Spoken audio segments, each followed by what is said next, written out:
நீங்கள் இரண்டு பேரும் ஒரு தாய் மக்களுடைய உறவு. முதல்ல நாம தெரிஞ்சுக்கணும், திருமணம் முடிக்கிறதுக்கு முன்னாடி எனக்கும் என் மனைவிக்குமான உறவு என்பது ஒரு தாய் தந்தையினுடைய உறவு. ஆதம் அலைஹிஸ்ஸலாம் அவர்களில் இருந்து வெளிவந்த ஒரு உறவு. திருமணம் முடிக்காமல் இருந்தால் உலகத்தில் வாழக்கூடிய அத்தனை ஆண்களும் பெண்களுக்கு சகோதரர்கள்.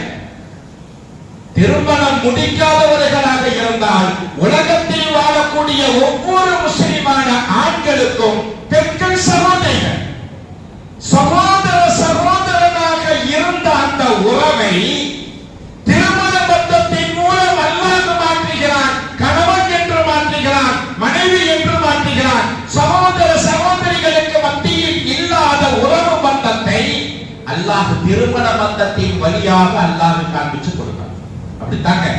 அப்ப திருமணம் என்பது உறவு முறை ஏற்படுவதற்கு முன்னாலே நாம சகோதர சகோதரிகளாக இருந்திருக்கிறோம். இந்த உறவு முறையை பேணுவது நம்முடைய மௌத்து வரை நமக்கு கடமை. அது சம்பந்தமான தகவல். உறவினர்களை சேர்த்து வாழ்ந்தால் என்னென்ன நன்மைகள், உறவினர்களை சேர்த்து வாழவில்லையானால் என்னென்ன விதமான தண்டனைகள் கொடுக்கப்படும் என்பது அது வேறு தலைப்பு. அந்த தலைப்புக்குள் போக விரும்பவில்லை. நான் வருகிற வழி வேறு வழி.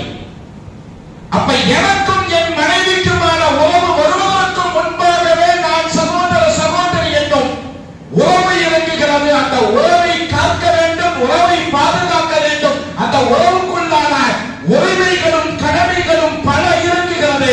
அதை நான் பேண வேண்டும் என்பதை முதலில் கவனிக்க வேண்டும். ஒரு முஸ்லிம் ஒரு முஸ்லிமுக்கு செய்ய வேண்டிய கடமைகள் கணவன் மனைவியாக வருவதற்கு முன்பே கடமையாக்கப்பட்டது.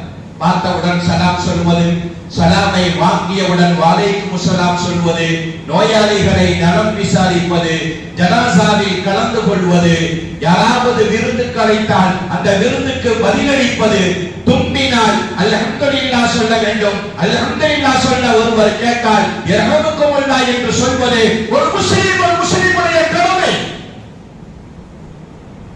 ஒரு முஸ்லிமுடைய கடமை. நானும் என் மனைவியும் கணவன் மனைவியாக ஆகுவதற்கு முன்பாகவே எனக்கான இந்த உத்தரவை, இந்த உறவு முறையை அல்லாஹ் ஆரம்பத்திலேயே தீர்மானித்து விட்டார். அப்ப நமக்கு வாய்த்த அந்த கணவன் மனைவி என்ற இந்த பந்தத்திற்கு முன்னால் எனக்காக கிடைத்த